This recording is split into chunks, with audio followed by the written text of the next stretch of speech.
yes, this video is going to be posted in the morning. Welcome to the Metapod podcast, the Pokemon TCG podcast that revolves around the evolving meta. We've been recording at just different times as of late because, you know, I have a full-time job now and Sean is a busy bee, and it's just crazy. Now we're recording. Well, you know what? I won't tell you when we're recording today, but just know that we're here to have a great time. Sean, how was your last week? It was good. It was eventful, but it was good. It was good. I have, not in the Pokemon sphere, but I have some things, some exciting things that are eventually going to be happening. That is all I can say. I just want a gif of you doing that motion, that whole like swing. Yeah, I just want a gif of you doing that, and it's like, I don't know, like brush off the haters, or like we could make a meme out of that. Yeah. We could go grab the clip from this video, Jake. We could do that. We could easily do that while editing this. But yeah, I had a very eventful last week, so it was good. But I also was excited that Salt Lake City happened. Obviously, all you listening have got to expect that's what we're going to talk about today. Which is gonna be those of you that follow the competitive scene. Yes, that's true. That's true. Eventually, we will get back to some non-competitive Pokemon stuff, but like, you know, the first two regionals in a row, 2 years. It's been like 2 years since we can really talk about like the competitive scene. So Sean and I are definitely going to be jumping on that, along with some news that has come up, some sort of announcement and even teasers of announcements. So don't go anywhere. Listen to the whole pod. But Sean, you know, I'm remembering it this week. I'm gonna remember it this week. We have the wonderful reviews from our listeners. Now, if you're leaving a review, whether that's on Spotify, you can't really leave reviews, you can only leave ratings. Apple, you can leave both. YouTube, you can't really do either, but you can do YouTube comments, and we're going to be reading a YouTube comment today from Bryce Johnson on last week's video. So just wanted to give a little bit of love to the official Metapod YouTube channel. Just type in Metapod, look for our logo, boom. I will say, Jake, I'm just looking at the number of subscribers right now. Please subscribe to the channel. It doesn't need to stay this way, but 69 subscribers. Nice. Anyways, this is a nice comment as well. Just got into the show and I love it. Makes me laugh, keeps me informed, and most of all, it's educating me on the TCG. I've been a lifelong Pokemon fan, but I'm new to the trading card game, and the Metapod is really filling in those gaps. Thanks, and keep on going. Also, you both have great radio voices. I mean, I think it's a compliment, but because it's radio voices, but like the phrase "you have a face for radio" is also a fun phrase. I don't know if everybody out there has heard that phrase before, but good. See, for the Metapod lore, when we like retire and, you know, we make our lore books and sell them like on the public stand to Barnes and Noble's #1 bestseller, I was actually a part of radio for a long time, for probably like four years. Okay. I was running radio shows. Were you a DJ? Were you like throwing down the hits? Yes, technically. Not like that kind of DJ. Well, yes, like I would do like the welcome to WAZY, you know, all that stuff. I don't have the sound effects like that. Actually would never like do those sound effects because I worked at like a smooth and classical jazz station. So like, you know, my average listening age was like 75-year-old white man. I mean, so like, but I don't think they would be into the whole like DJ scratch. Okay, fair. I mean, you didn't get like close up to the mic and be like, "This week on Smooth Jazz." Like, I will say, I have never been able to replicate it. I might be able to like dig it up somewhere. I don't know. But I had a voice when I did those shows because it was smooth jazz. Like I used to take a voice acting class. So like I had this like special voice that I would only use, and I've never been able to replicate it. I don't know why, because I've just never been in the studio with the mic in front of me doing like a spot for smooth and classical jazz. I've never been able to replicate it. Well, my mother could tell you all about it though, probably, because she used to listen to every shift. Well, I can only imagine what your voice class was like. I mean, we're getting a little off topic here, but I also because We're really getting into the I lore books went right to now school for before we acting. jump into the regional. So I did voice acting stuff too, and I had to learn the International Phonetic Alphabet as well. Some See, I didn't IPA. know that. So yeah, it was a mess. Anyways, Jake. You know what else was a mess, John? I mean, no. What was a mess? Trying to schedule what you're going to be doing for the 2022 World Championships. Oh, yes. But, Sean, you might have gotten a little bit of clarity this past week if you were following on things like Twitter and blog posts, because although we've talked about the Pokemon 2022 World Championships going on in London in August, well, it's officially been announced. So usually around this time, the last couple of years, Pokemon has canceled the World Championships, you know, because of the worldwide pandemic, COVID-19, all that jazz. You've heard it before. But now, instead of canceling, they're officially going through with it. Pokemon announced the official dates for the World Championships, August 18th through the 21st. It's going to be featuring, Sean, the trading card game, which is what we and probably most of our listeners are interested in. But if you like watching all of the championships, like I personally do, I like watching all the different championships, even if I don't know everything going on. You can watch Pokemon Sword and Shield, the video games as well, the competition, the Pokemon Tournament DX game, that kind of like Tekken fighting. It's not really Tekken. I mean, it's a fighting game. Yeah, it's that fighting game. It's that fighting game. Pokemon Unite and Pokemon Go as well. So that's 1, 2, 3, 4, 5 pillars now, Sean. Yeah. At the World Championships. Yeah, it'll be interesting. I know a lot of people out there probably also play Unite, love Unite. So that's a big announcement for the Unite community that they will also be a part of Worlds this year. So that's cool. Very, very cool. We have the PokeBeach article pulled up right now. The venue is the XL London Event Center, which has previously hosted international championships for Europe. Now, I have never been there. I don't know if Sean, have you been there and just not told me? Nope. I mean, I've been to London, but I've not been to the XL London. Yeah, so we have not been there, so we can't really tell you all about what the venue is like and stuff like that, or even what Worlds is going to be like from a logistics standpoint. But we do know that if you do qualify for the championships, you do get the amount of points to qualify, whether you're masters, seniors, juniors. You will not have to pay an entry fee, but there will be a nominal fee for spectator badges. So there will be more information coming soon about cost availability of said badges. Yeah, you I look will like say, you're going to say something. Yeah, I will say the spectator badges, Jake, because I did go to Worlds in DC, which was the last time they held Worlds. And look, I think the majority of listeners are probably people who are not going to have the requisite points to qualify for Worlds, myself included. Probably going to be me. Right. But if you want to go to like a big event, right, and like also get a trip into London, especially for the American listeners, if you're not, from London or England, it's kind of exciting.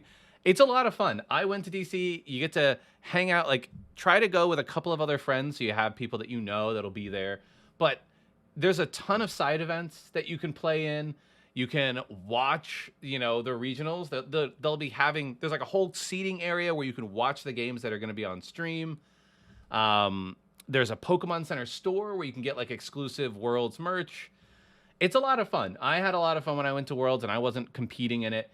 And usually they also have like a side mini regional. So they had like the DC Open the last time. I'm guessing that will probably be something similar for all the people who didn't qualify but want to participate or dropped from day one. Yeah, I was gonna say, I think usually the Open, the event in the Open is usually the second day. Yeah, so it's a bunch of people who like either dropped during day one or, as you were saying, like didn't qualify, right? Because Xander Pero, I believe, won the DC Open. Yeah, at least one of them. So yeah, I mean, like, and it's also a good thing if you want to try to go for Worlds the following year. The DC Open will count, I think, as like maybe a special event, a number of points, maybe. I don't know that for sure, but you are going for to sure, face high-level yes. opponents, and you're going to get a really good feeling of what it's like to compete at like an actual regional and whatnot. Yeah. So I mean, yeah, I would recommend, like, even if you don't qualify, of all the events, if you're not participating in the official event to go to, Worlds is the best one, probably. It's just a ton of fun. Especially if, like, money and time isn't like a issue, Yes. Yeah, exactly. Like, if you have the option to go to all of these events, but you can only choose one, Worlds, always. Yeah. Just it's going to be insane. It's going to be really, really cool.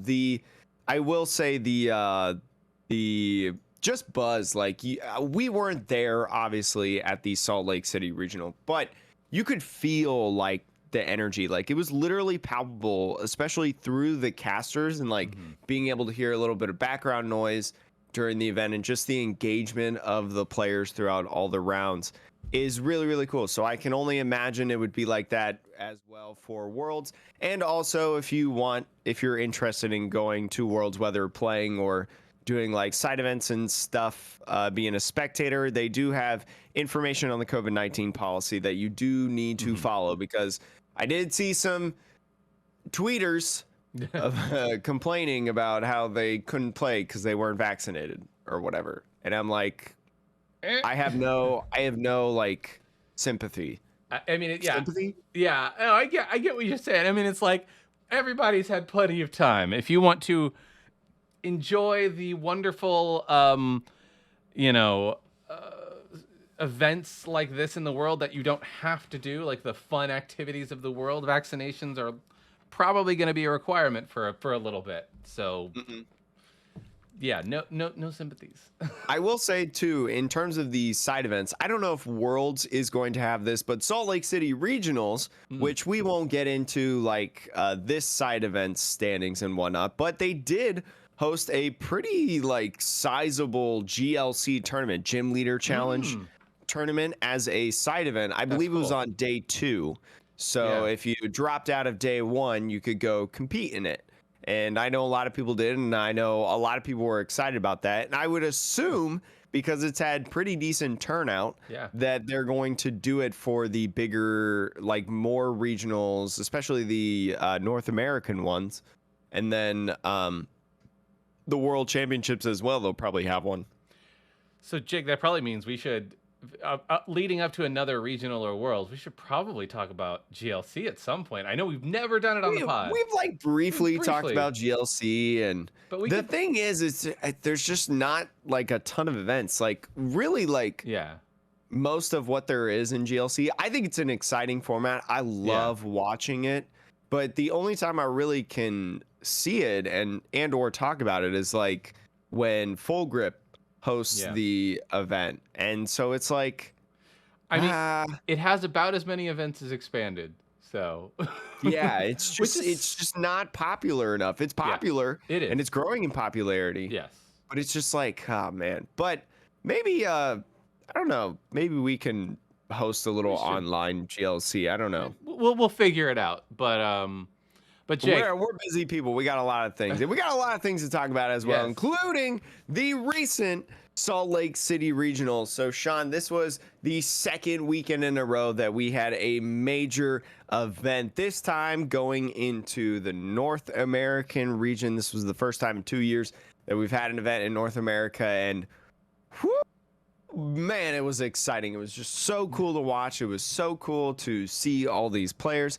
And let me tell you, Sean, the standings are spicy. I think that this was the perfect example to showcase to listeners, to our audience, about how a meta can shift from 1 week, and it doesn't necessarily reject tier 1, tier 2, things like that, but it really just tells you about meta calls.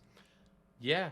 I mean, so what I've got pulled up on the screen for Jake and the viewers, I have a day 2 breakdown. So this isn't the standings. This is simply what decks converted from day 1 to day 2, like their archetypes, breaks it down by percentages. And yeah, like a huge swath of this circle is just Mew VMAX. So at 40. You guessed it. Yeah, I mean, 43% of all the decks that made day 2 were Mew VMAX. Of the 74, it's 32 of them. And it is weird because it is broken up very distinctly, which makes sense from like a understanding each deck's perspective. But it would look like Arceus didn't do so well, but in reality, 25 of the other, like, you know, the rest of the decks are Arceus decks. It's just variations, like Arceus Inteleon, Moltres, Gengar. So of the available 42 decks, yes, you know, if you count out Mew, 25 of the 42 are Arceus archetypes. Exactly. So really, it was a pretty heavy split between Mew VMAX, which is like a singular, you know, deck that is pretty solved, I would say, and then Arceus V-Star, which it's like pick your partner, right? And then outside of that, Jake, what are the other decks that feel like they snuck into this this day 2? We'll say a couple decks that maybe not a lot of people were super expecting, including myself, is just a ton of Gengar. Not only were there 5 Gengars that made day 2 in terms of Gengar Houndoom, but there were also several iterations of Arceus Gengar that made it into day 2. We're going to be going over a list of one of those here later in the podcast, but it's always good to see Rapid Strike Malamar do well as well. I know Brisbane, there wasn't too much of my favorite deck. Well, it's hard to tell if it's my favorite or not, because we're going to go over the deck that got 9th place, which it might be my favorite deck. But anyways, it's always good to see single prizers do well in the tournament. Unfortunately, not making top 8 and making it into that final bracket, but still doing well and still placing a couple inside the top 32. Sean, what is your what would you say your favorite deck out of all those are that made day 2? Made day 2. I mean, it's hard. I don't really have it's weird. I don't have a favorite because I really like Arceus V-Star. Mostly because it forces you to make good decisions, right? The cards that you get out of your V-Star ability. If you're running the version that has the Inteleon engine, it's even more decision making you have to do. It also puts you in the driver's seat in a lot of ways, right? Like, hey, if I can, like, what's the phrase? If I can sequence these things correctly, yes, then like I can find outs to any situation, which is why I like decks like that versus, you know, Mew Genesect. That's not to say that it's not a sequencing game as well, but Mew Genesect is a bit more blind sequencing, meaning like the Genesects are just drawing. They're blind draws, and you're not getting cards directly out of the deck that you might need or want. So you don't really have as many one-off tech cards in a Mew VMAX deck that you can put into some of these other decks that you could just go grab, right? Like, you know, we'll talk about this, but like the deck that won played 2 Hyper Potions, right? Like you can play a 1-of Choice Belt if you're running certain engines. You can play a 1-of Collapse Stadium or Tool Scrapper or whatever, right? Tool Scrapper, a card that Jake and I for forever now have been like, is a good card. You should probably run 1 of it. These decks can take advantage of that. So that's, I think, the style of play that I am enjoying is, you know, really skill-based play. And I think the finals especially was like also just a good example of that. 2 decks that you know, lean into skill-based play, and it was just a lot of fun to watch. And not only skill-based play, but also like intensive deck building, I think is another good point. Like, I think both the decks that placed first and second had some interesting points of deck building that through their testing and through their groups that they did constant games with, they decided, you know, like this one thing was better than the other, and they tried out different ideas, concepts that we as players, a majority of people didn't really think about it and didn't really consider as options. So we're going to get into those soon. But Sean, yep. Let's jump into the top 8. Let's look at some of the lists for the top 8 first.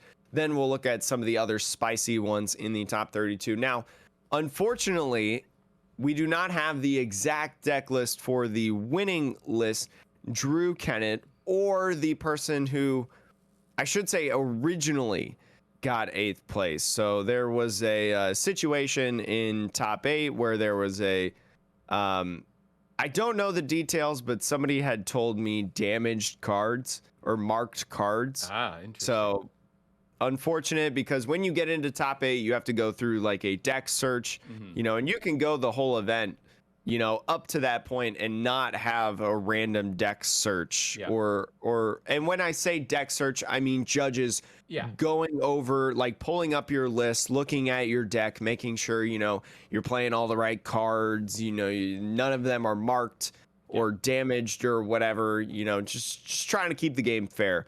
So that person was, I wanted to say executed, but that's not the right word. They were expelled or disqualified. That's the word. Woo, these Pokemon events are getting heated, Sean. Oh my. But yeah, like we've got. Do you want to talk about, because we don't have the list for the first place, but I feel like we should start with Drew, and we can talk about. We have a pretty good idea of what is in this list. So one of the big things about Andrew Kennett's list, I believe this is his second regional that he's won as a player. He was playing in Arceus VMAX, V-Star. Oh my gosh, I can't speak right now. I can't remember words. I'm getting my archetypes and mumbo jumbo. Arceus V-Star, Gengar VMAX. Yes. Whew.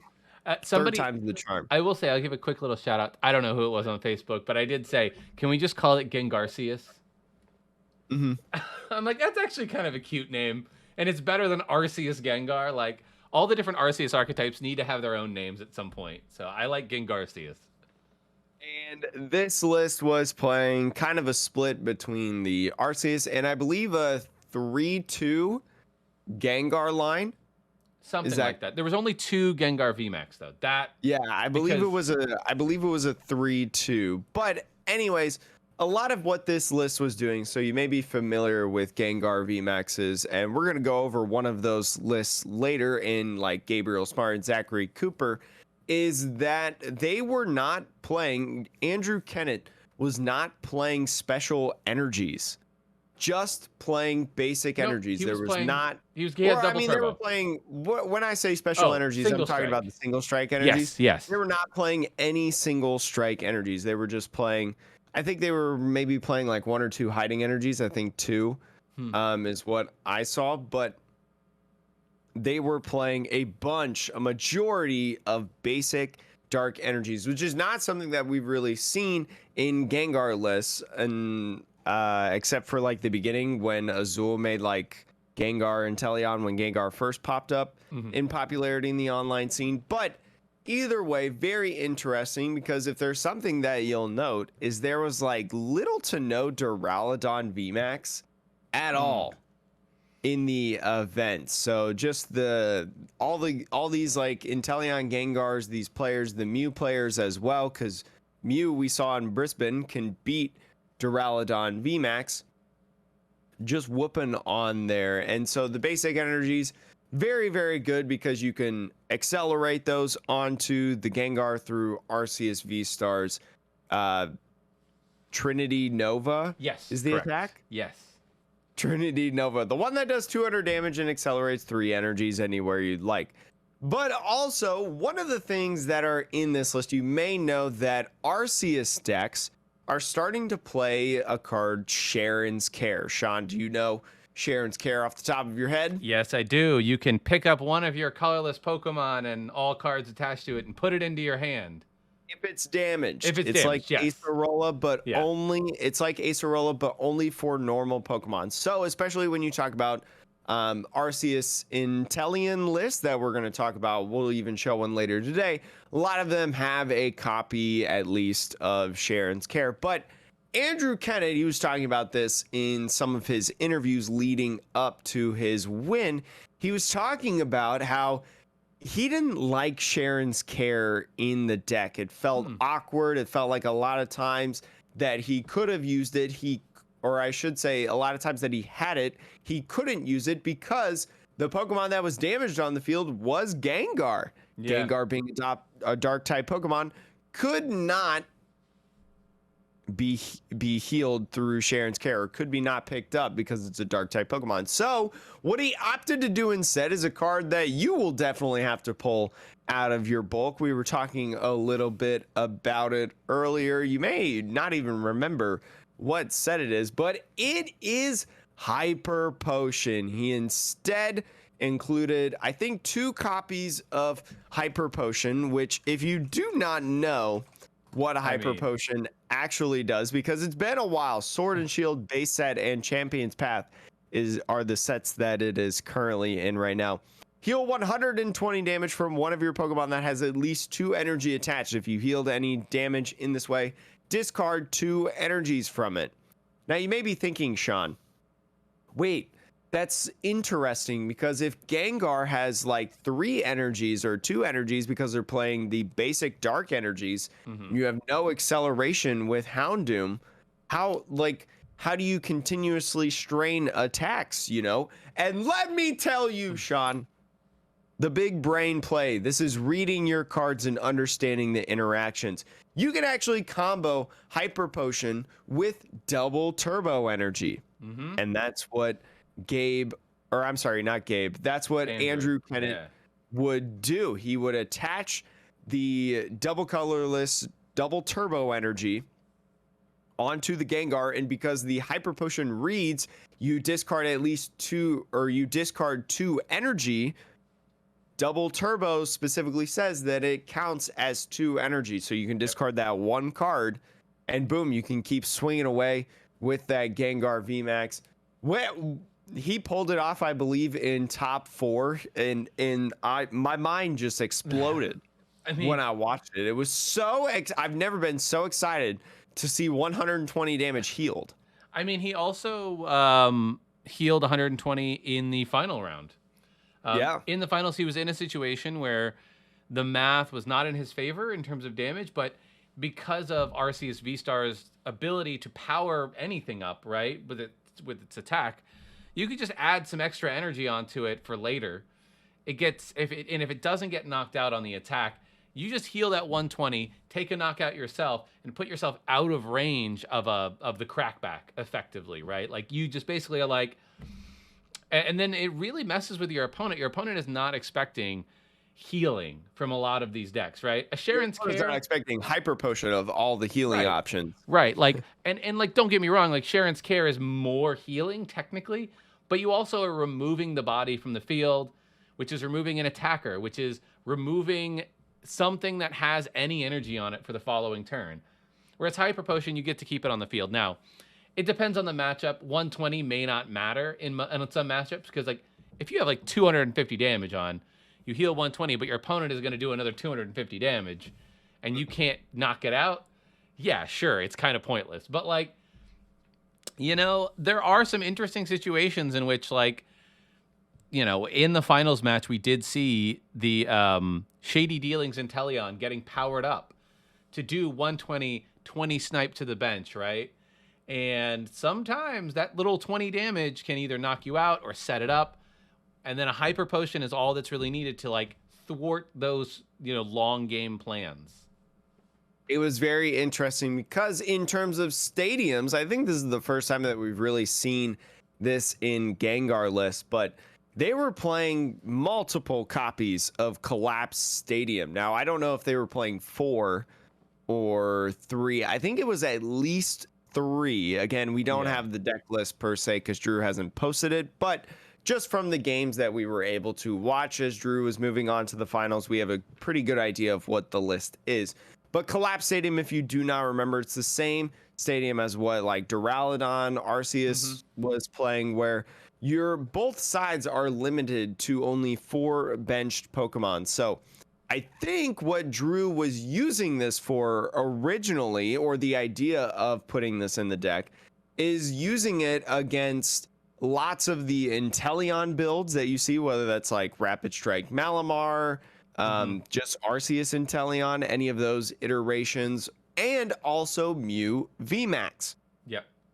But it ended up working for him in the finals because he played against Suicune, which does more damage the more bench Pokemon there are. So just a good addition overall. It wouldn't surprise me if a lot of these other decks that don't instantly fill their bench also start playing more and more Collapse Stadiums. We see more and more Collapse Stadiums in the list, but I mean, it's a weird, I think it's just a call of the kind of deck you want to play, right? To your point, if you're playing anything that runs the Inteleon line, Collapse Stadium makes almost no sense.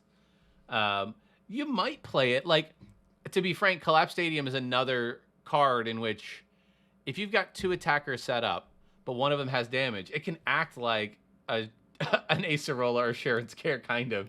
You could just discard the one that has all the damage on it. Now, it goes away. Everything goes away. You don't get it back in your hand. So it's like, might be doing more harm than good. But for the most part, I think, the decks that are going to want it are non-Inteleon, non-Suicune decks. And non-Mew VMAX, because Mew is going to want to fill their bench with Genesect. So I think the ones that are playing it make sense. You've got the Duraludon, you've got the Gengar and Arceus deck. Anything that Arceus is pairing with that's just big body, big damage, that's basically the other route to go with Arceus. Yeah, they'll probably start playing 2 or 3 of them now, at least.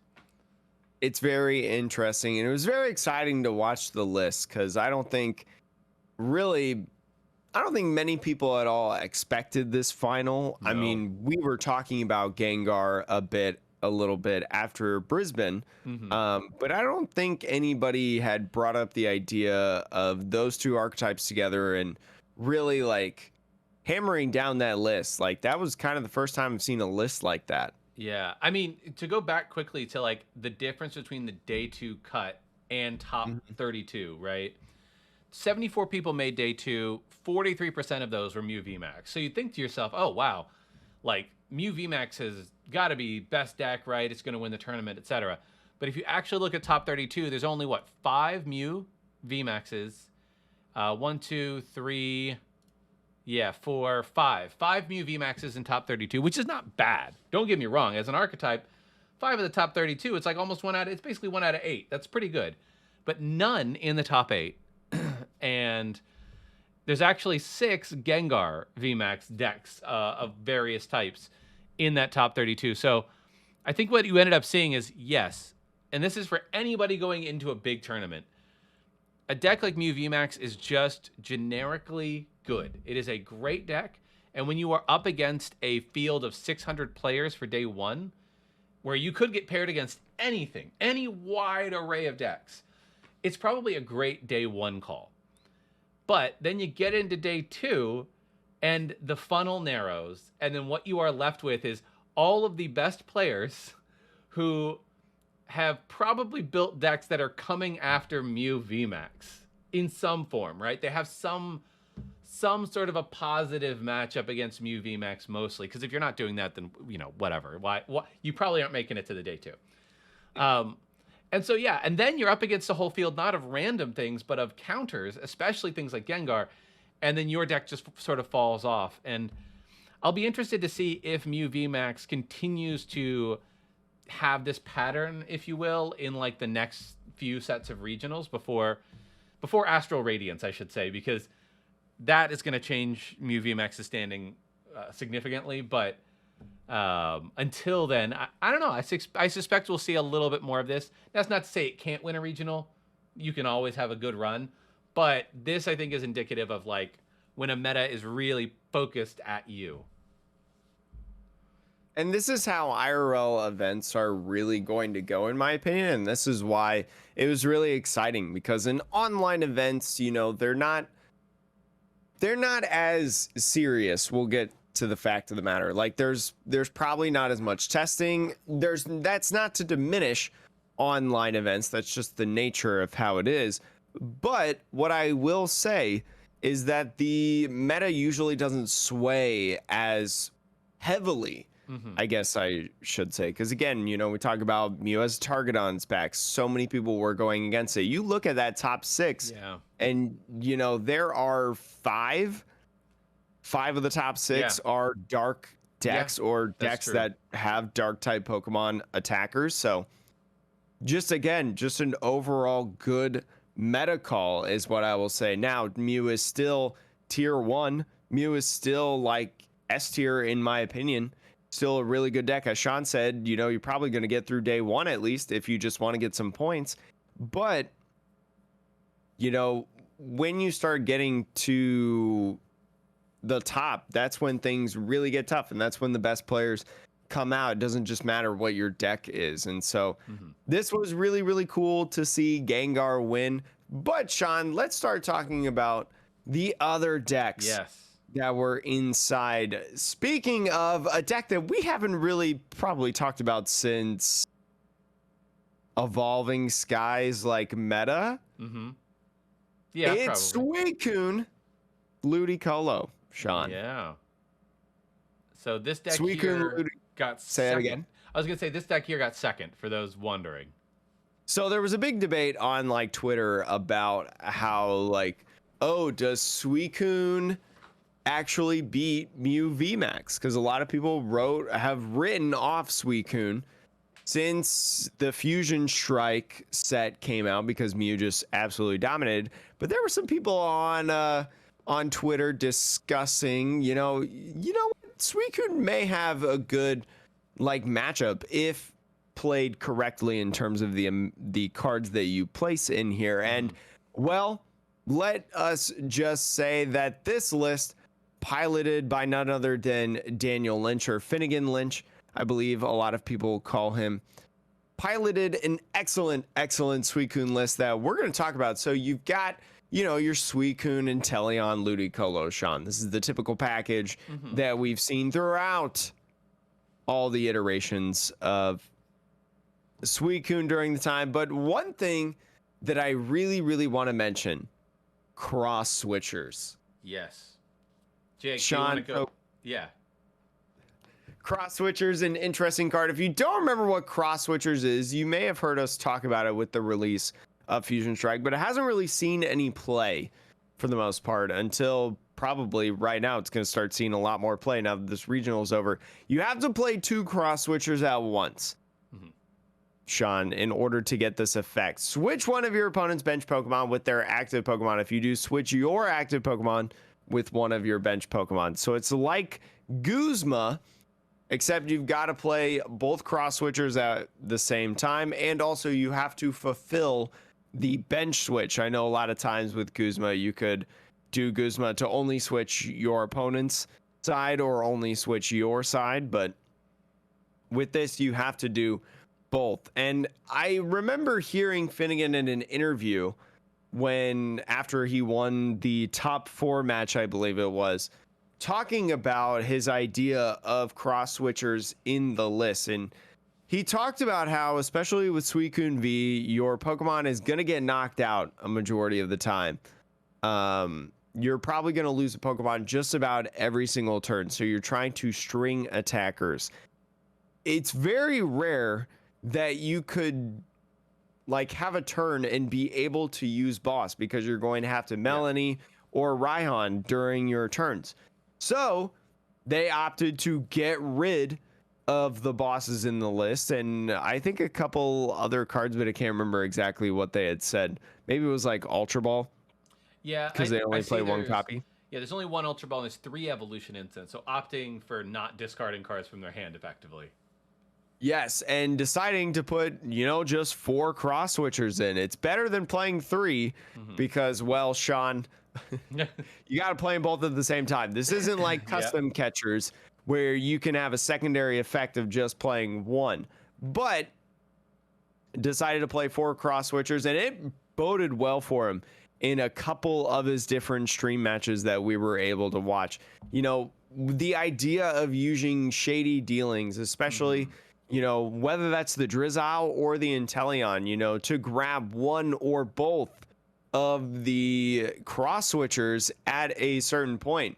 Because, you know, you may have Melanie in your hand, you may have Raihan in your hand, but you really want to bring up and finish off that damaged Arceus, that damaged Gengar, any of those Pokemon, or even just take a quick knockout of a Pokemon that is gearing up to be able to swing like a Arceus V or a Gengar V or things like that. So you just use Shading Dealings to go find your cross switchers. It's easy. It's insane. You can even find other combo pieces like Rare Candy, Echoing Horn. Sean, we're starting to see Echoing Horns again. Putting Pokemon back on the bench, including plays of Echoing Horn cross switcher. Yeah. I mean, this is one of those things where we were talking about, like, you can play one-ofs, or you can play things like cross switcher in this deck, because your point of, like, you don't have the ability to play a boss. You have to assume that your Suicune is probably getting knocked out every time, which is great for Raihan. Terrible, because this deck doesn't really have any other energy acceleration. You need 2 to do anything in this deck. So a lot of fun. You get a lot of draw in this deck too, because Melanie draws you 3 cards. Fleet-footed will draw you a card once per turn if it's in the active. So, but yeah, you can play an Echoing Horn at 1-of, a Choice Belt at a 1-of, a Cape at a 1-of, and yeah, you can even play the Scoop Up Net package. I'm a little surprised, Jake, that this one doesn't run any copies of the Quick Shooting Inteleon. Now, that may simply be a consistency choice, because there were turns where I thought to myself, oh, like, you know, I didn't know the list while I was watching the finals match, but where I thought to myself, oh, if he has a Quick Shooting, he could do X. He could put those 2 damage counters, you know, like, obviously he didn't need it. Getting to the top tables like that, like, the deck works. So that was just a surprise for me, not saying that. I think the idea of not having quick shooting in, like, especially the Mew matchup, because I think that was probably a lot of what Finnegan was thinking about, the Mew matchup specifically when building this list. I feel like the math didn't necessarily matter too much, because either both benches were completely full, right? If both benches are full, which Mew often does, and you often do as well, you're not going to need Ludicolo, and you're going to be doing 200 damage. So knocking out a Genesect V, a Mew V, right? And then also with Ludicolo, you're going to be hitting those numbers to one-shot the VMAX, the V-Stars as well. So I think the idea is that you didn't really need quick shooting. Like, it was better to just use Shady Dealings to find the pieces like Rare Candy, like Cross Switcher, you know, to be able to pull off these combos, because you're either going to be 2-shotting something or you're going to be 1-shotting something, and you didn't usually probably need some extra math. Now, I didn't know if Finnegan really thought about Gengar as much, which is a little bit more weird on the math, as we saw in the finals, but still an excellent showing. No, that's a very good point, Jake. Like, because the math, you're right, the math doesn't matter, and it's only when you're up against decks that have things like Collapse Stadium that it starts to get a little dicey. So, I don't know. I don't think you're going to see... I actually will be interested to see how many people in other events, whether it's online, in person, start running more of the Arceus archetypes that run Collapse Stadiums. And then, maybe the Suicune deck needs to find other ways to just do, like, that extra couple of damage here and there to take those knockouts. But really interesting list. If you want to think of yourself as big brain, Suicune is always a good list to play, because there's a lot of choices you have to make. There's some good sequencing effects. You can play several of the one-ofs and give yourself the opportunity to feel smart. Like, I went and got the thing that I needed when I needed it. So good and deck. Jolteon as well. I mean, we're going to talk about Jolteon lists a little bit later, but especially within the last couple months, or even since Mew has really come out, since what's that last set we just had? Brilliant Stars has come out with Arceus. It's been a little tough for Jolteon, so Suicune just prime time to come out.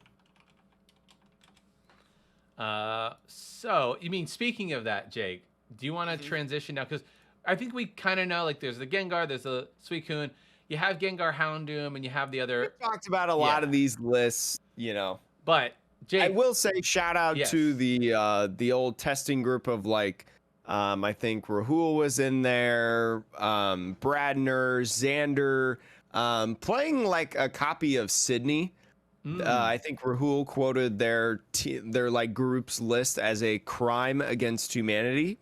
So it's a pretty, I don't want to say standard, but it's a list that we've kind of seen before, the Arceus Inteleon, but it has a couple different cheeky things like Galarian Zigzagoon. Sean, we have we love Galarian Zigzagoon in Arceus decks on this cast, but Sydney as well, just a card nobody really expected to see. So a big brain, it worked out for a lot of them. I think all 6 of them in their group made day, or no, all 6 got points, and then I think 4 of the 6 made day 2.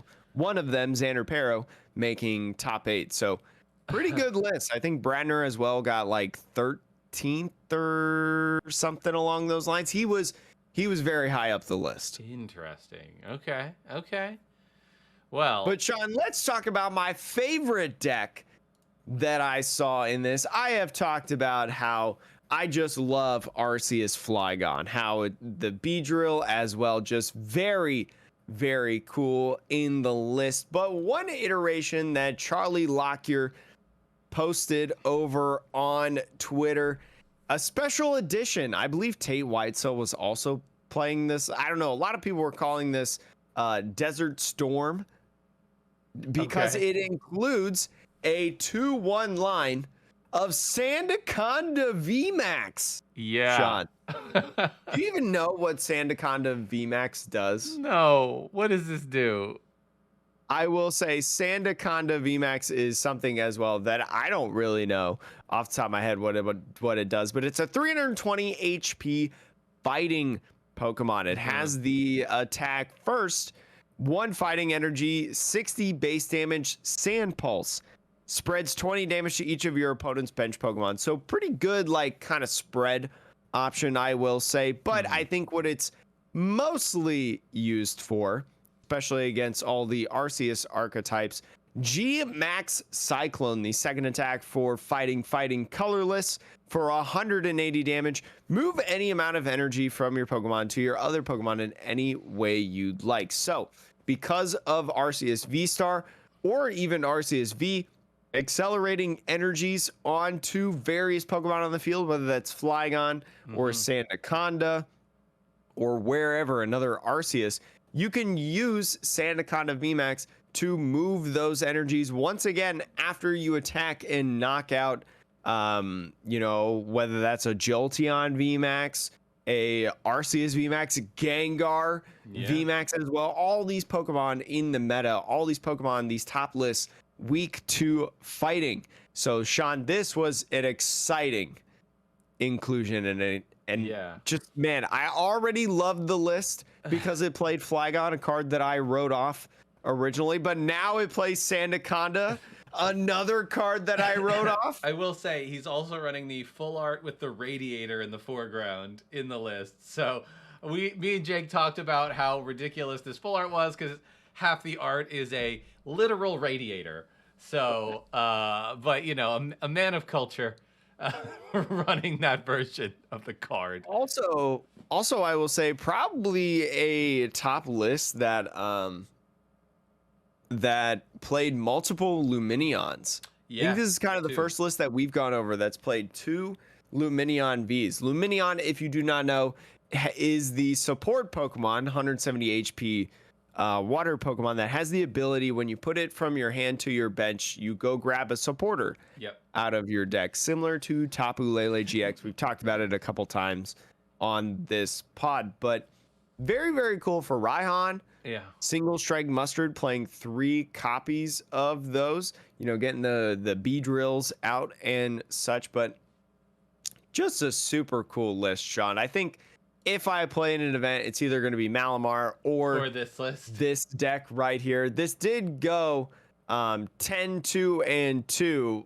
Charlie, unfortunately, out of all the 10 2-2s, had the worst resistance, so couldn't make top 8, but just an overall insane deck, in my opinion. Yeah, it's pretty wild. It's pretty wild. I guess another deck that we can talk about getting 12th. Let's see this list here. It is Rapid Strike Malamar, Jake's favorite. So I see now with this Flygon Sandaconda, I don't know if it's my favorite. Like my favorite has been rapidly changing, but let's go ahead and talk about Gabe Shumway's Rapid Strike Malamar list that he piloted over at Salt Lake City. So a lot of this is generally the same. This is the trend that we've started seeing recently with the addition of Cynthia's ambition moving towards the Inteleon line of this list. You know, Shady Dealings just being really, really good. Again, playing 4 copies of Brawly, Sean. Brawly being a Rapid Strike supporter, it's actually really, really good. It's actually I prefer this over the Cinccino build because Brawly searches your deck for 3 basic Rapid Strike Pokemon and puts them on the bench. So turn 2 especially, this deck is very okay with going second because it's only comprised of single prize Pokemon. The game is inherently going to be long, at least if your opponent wants to win. But you have 2 options now of filling your bench with your Rapid Strike Pokemon because all of your basic Pokemon are Rapid Strike. You either have the Brawly of your supporter for the turn, or you have Sobble. Remember that Rapid Strike Sobble that we're seeing in all these Inteleon decks has the Call for Family, which allows you to grab 3 Rapid Strike Pokemon. So very, very frequently you can have a filled bench after your second turn going first in the game and allowing you to really accelerate through this game. I will say this list specifically, Sean, is playing Boss's Orders. There's a copy of Boss's Orders in there. A singular. But I mean, it's nice. It's nice to have a single copy because you never know. Maybe you're not doing enough to knock something out and you need to just bring it up to close out a game, right? Take that last 3 prizes. I think it makes sense to put a single copy in, and you can search it out with your Drizziles, with your Shady Dealings. It's fine, you know? I think I've said this on the pod just with Boss's Orders. You know, it's hard to actually get it because, well, not hard to get it specifically because you're playing Shady Dealings, but hard to get it and use it in the turn that you want because, like, I mean, a lot of times you're using Cynthia's Ambition, you know, to be able to just draw cards in order to set up your board, in order to continuously get, Rapid Strike cards to be able to power up Malamar's attack. But with sacrificing, honestly, that's what we can say, sacrificing an Inteleon, because a lot of lists are playing 3 different Inteleons, the combination of Shady Dealings and Quick Shooting, going down to just 2, realizing more often than not that they were just able to scoop up net their way out of Shady Dealings and continuously using it, and decided, you know what, to put a Boss's Order in. Because I've said this before, the biggest problem with Rapid Strike Malamar is, just missing the knockout and then your opponent retreating and not being able to do anything about it and being able to just KO that Pokemon. So really cool addition in the list. Also has Tower of Waters in there, Sean, which is cool. I think a lot of people were putting a 3-2 line of the Remoraid Octillery in lists, and so going down to 2-2, which I think is still pretty good. That's in most of the Cinccino builds of this deck, and putting in a Tower of Waters. Stadiums are good, especially, I don't know if this was hindsight, maybe Gabe knew that there were going to be a lot of collapsed stadium in the regional, so just bumping the stadium is generally good, Sean. Yeah, I mean, stadiums aren't so absurd right now like they were like maybe in previous metas, but it's always nice to have one of your own. Yeah, like it's always nice to have one of your own though, because if something gets stuck, like a collapsed stadium, or even like in weird matchups like those crystal caves that can like reduce damage, or it can be really annoying for these single prize decks that are really fixated on numbers and on math, whether it's having a certain number of things on the bench or doing it, having any way to interact with their stadium. Because otherwise, you're just basically telling your opponent, hey, this type of card in your deck, your stadium, it's free. You get it. You just get it forever. And, like, you know, making them find more cards is always a good strategy. So even a one-of is better than nothing. And there's also a lot of situations where you don't even want to play your Tower of Waters, right? So Path to the Peak, for instance, a lot of these kind of Arceus decks are playing Path to the Peak to shut down their opponent's Starbirth or ability to draw cards, find supporters, etc., etc., especially Mew decks. But so, like, you don't play any two-prize Pokemon, so Path to the Peak means nothing to you. So you just use Tower of Waters as an extra Rapid Strike card. But also, one thing that we did notice in Gabe's matches that we did get to see on stream, Training Court. Sean, Training Court, a very good card to hit the field if your opponent throws that down for Malamar VMAX, because that also means you will probably never use a Spiral Energy for attacking. You can consistently use it for just attacking in terms of using your Rapid Strike Tentacles attack on Malamar. Constantly being able to recycle the same Psychic type energy throughout the game, because, you know, you're only doing one attachment per turn, and if you're constantly bringing up the next Inkay, the next Malamar, boom, there's your attachment basically guaranteed every turn with the Training Court that's in place. So you can focus your Fog Crystals more on getting your Inkays to power up your attack or to string the next Inkay attackers. So just a really, really cool interaction that we saw that I don't think probably like a lot of the top players knew about. Obviously, Gabe knew about it prior, but maybe a lot of the people like me, you know, was like, whoa, that's broken. I think one other deck that we wanted to talk about, which this one, it surprised me a little bit, but I think it's not a surprise if you look back and you realize that nobody was playing the bench snipe reduction. What, the Manaphy? Like, Rapid Strike Malamar, not bothering with Manaphy. Suicune Ludicolo, not bothering with Manaphy, because I think everybody just was like, you know, Rapid Strike Urshifu is dead. Nobody's playing any sort of bench snipe type stuff. And then all of a sudden, a Jolteon list, so I'm looking at Appa AG's list right now. Jolteon is like, hey, if you're not going to play Manaphy, then I'm just going to be out here. You know, it's free real estate, right? It's just free real estate for Jolteon. So it was, I think, very exciting to see that. Obviously, weak to fighting. So any of the Arceus decks that had fighting counters could be tough. But outside of that, you have, like, you know, I think pretty decent matchups with anything that's going to overbench.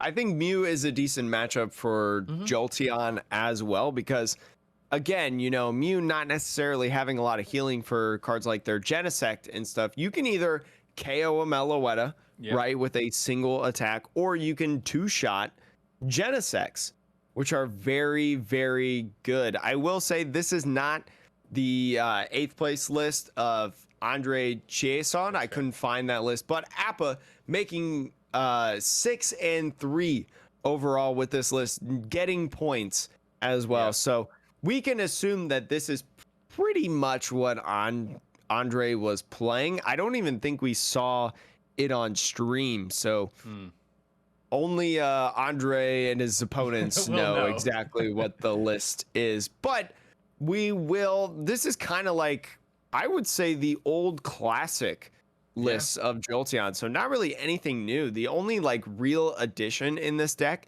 is the one of Ultra Ball. That's pretty much it. Yeah, pretty straightforward. I mean, I think the list is pretty cool. The fact that you can utilize Cheryl's, also pretty broken, because if you can't get O-Code, right? Like, Mew VMAX is effectively, I guess Suicune Ludicolo could also Oko you if you don't manage your own bench, but if you've got a Jolteon out and you're doing some big damage and you're getting rid of their bench, then, like, that's kind of how you counter that a little bit. But Yeah, it's a fun list, and it was a great meta call. I think if you're like, I really like bench like spread damage, right? And you are deciding, hey, I'm looking at what everybody's probably going to play. None of it includes Manaphy. Why is anybody worried about spread damage? So yeah, this is a fun deck to play. It's going to be something different that your opponent may not have prepared for ahead of time too, in terms of testing. So yeah, really fun alternate option there.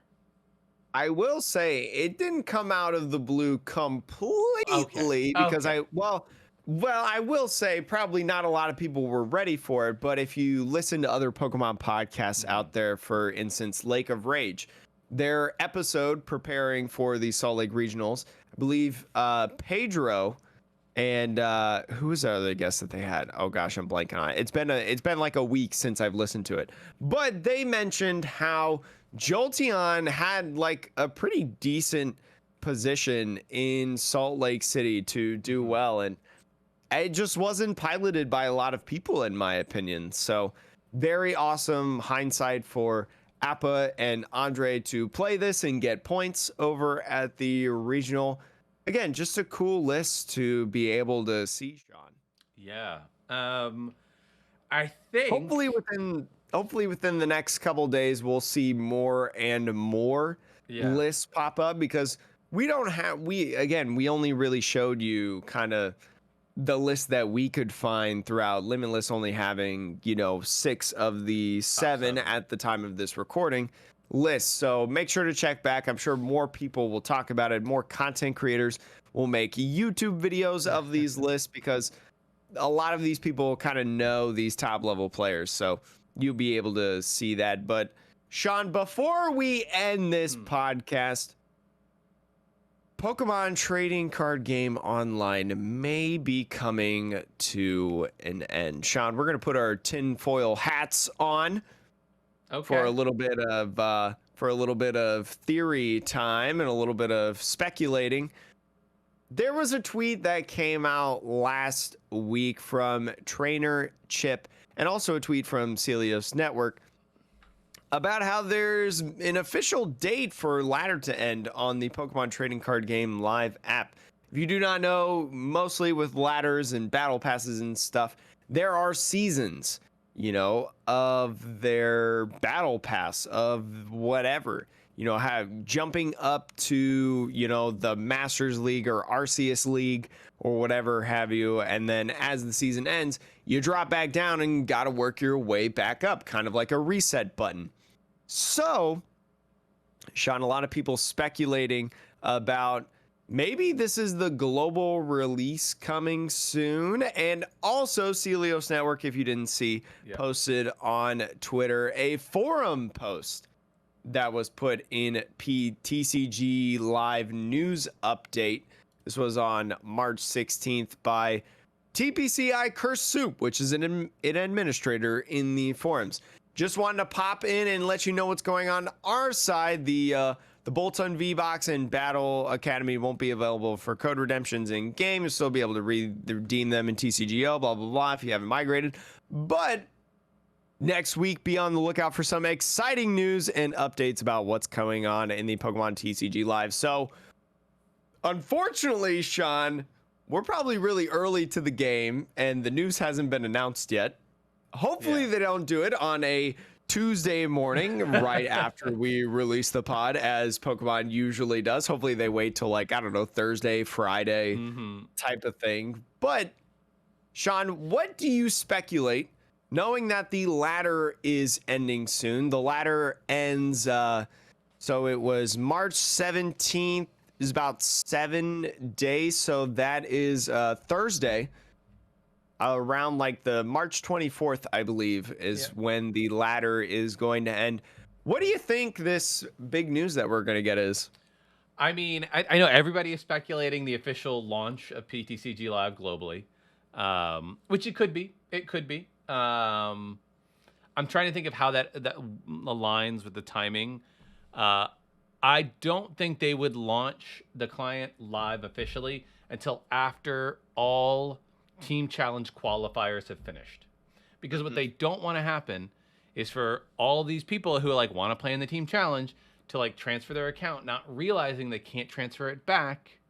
And all of a sudden, all these stores now don't have anybody to play.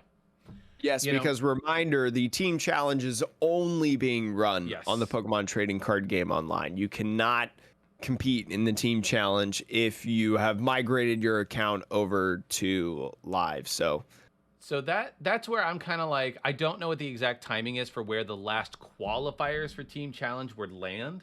Maybe it's in this window. Maybe they'll announce a global release date at the beginning of April. And then at that point, all the qualifiers are done. But if you qualified, they'll say in the note, like, don't switch your account because, you'll have to play on PTCGO for, like, all of those events. But I don't know. For me, it's almost like if I'm the Pokemon Company, the simplest way to do this is just wait for the team challenge to be done so that you don't have any people who are competing accidentally screwing things up. Because to be frank, people will be excited. They'll join. They'll forget. Whatever. In my opinion, the way that they've marketed and kind of handled the team challenge, I mean, it wouldn't surprise me if those people at the top were just like, team challenge, never heard of her, like type of deal. Yeah, but I don't know. What I think it could actually be is the card pool expanding. So going from Lost Thunder, I believe, is the latest set, and maybe going back, and that would maybe now include all of the card pool that currently exists in PTCGO that's playable, and now all of a sudden the expanded ladder comes out as well. Like, I could see that being the exciting news as they try to working out all the different bugs and card interactions and all that in the new client before they release it globally. Like, I could see that as my prediction. What about you, Jake? That's very interesting about expanding the card pool, because I don't think I've really heard anybody present that idea, that theory. And I think that's actually way more plausible than what I'm about to say. Okay, yes, go for it. Honestly, I was thinking that maybe it could, not trying to piggyback, or avoiding a piggyback from you. I think that it's going to be like a public beta.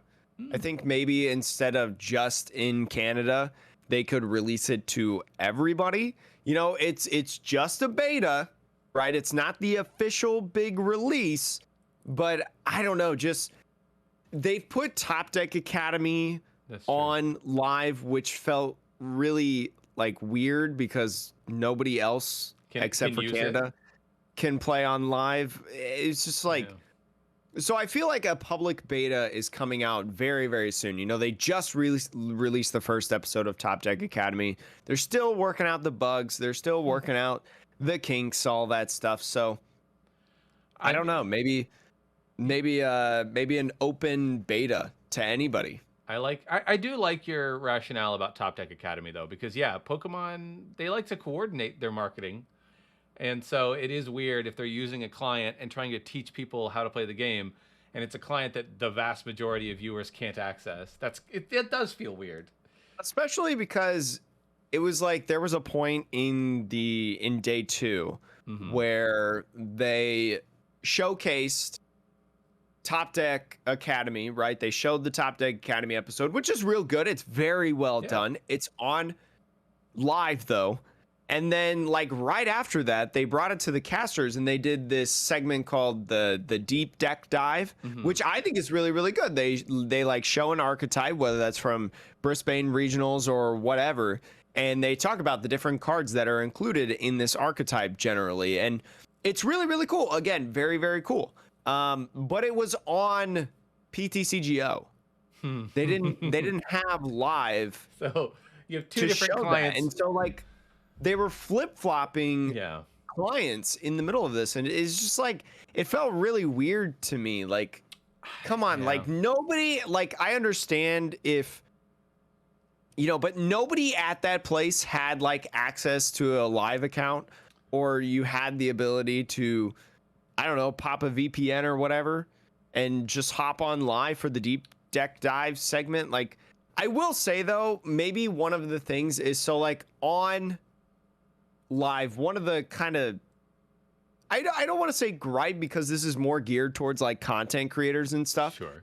it is harder to showcase a deck list on live in comparison to TCGO, in my personal opinion, because TCGLive is just like parts of the deck in like the corner. You can't really showcase like the whole deck at one time. Whereas on PTCGO, the client we currently have access to, you can showcase the whole thing, right? So it's an interesting like choice, but it still feels weird that it's on two different clients. Like, I understand why they did it, but it was just weird. I will say one gripe that I had with the regional this weekend is that you may have seen me complain about this on Twitter, and Sean knows where I'm going with this. They didn't start streaming the regional until round 4 on day 1, and they didn't start streaming the second day until like round 12. So like both days we missed like 3 rounds of action, just no stream, no nothing. And like especially day 1, they started it when lunch break started. So we just sat there for like 40 minutes on the like starting soon screen. And it was just like I get it, like manpower, right? Like, I mean, it's a Pokemon company. The manpower is not an issue. It's the Pokemon company. Well, it's like a 14-hour day, right? And so like if you don't have a bunch of people, because I'm not going to act like, you know, the Pokemon trading card game is this huge, especially the competitive side. They probably have a very small team, you know, in comparison to the entire Pokemon company as a whole. Sure. But like, I'm seeing Card Trooper games in like grassroots tournaments start from round 1 and end on round 0. And they usually only have one set of casters or one person running the computer. I believe at Card Trooper, is his name Wayne's Games? James Wayne? I don't know. I'm blanking on his name because I didn't research it before this pod, but the person that casts Card Trooper, the main caster, he also runs the stream. So he's pretty much like a one-man production in that aspect, and he'll do the entire thing, you know, in one day. So it's like, I mean, yeah, I don't know. I have no idea. I don't know. I understand why they didn't do it, but like as a spectator and as a viewer, like, it's frustrating. Yeah, it's like joining any sporting event after the first quarter, right? Yeah, like who goes to the basketball game like in the third quarter?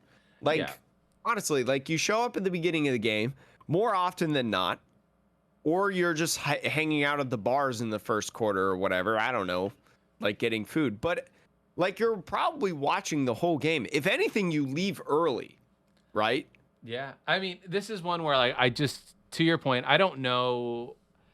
There are weird rules. I don't know if any of the casters are technically a part of SAG-AFTRA, right? I don't even know what that is. Which are like the Screen Actors Guild and the Film Union.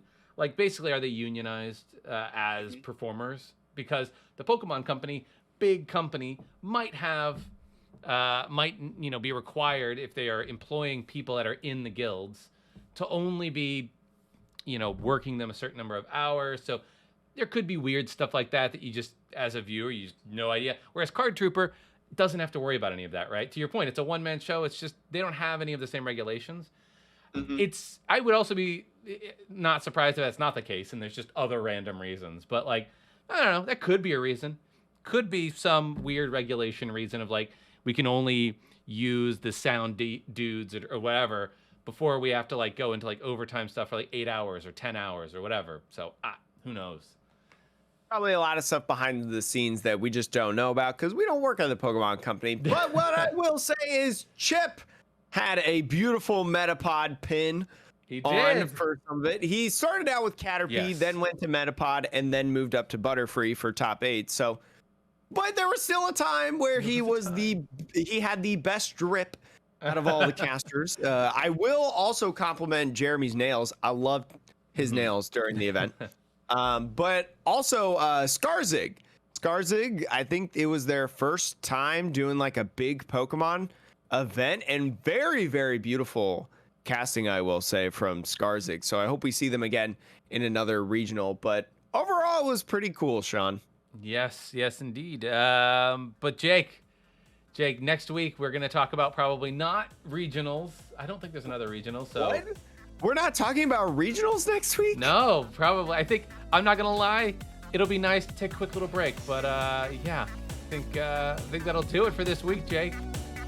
That is going to be all for the Metapod podcast, the Pokemon TCG podcast that revolves around the evolving meta. Hopefully you come back. That would be cool if you come back to listen to us, and we hope you have a great week next week.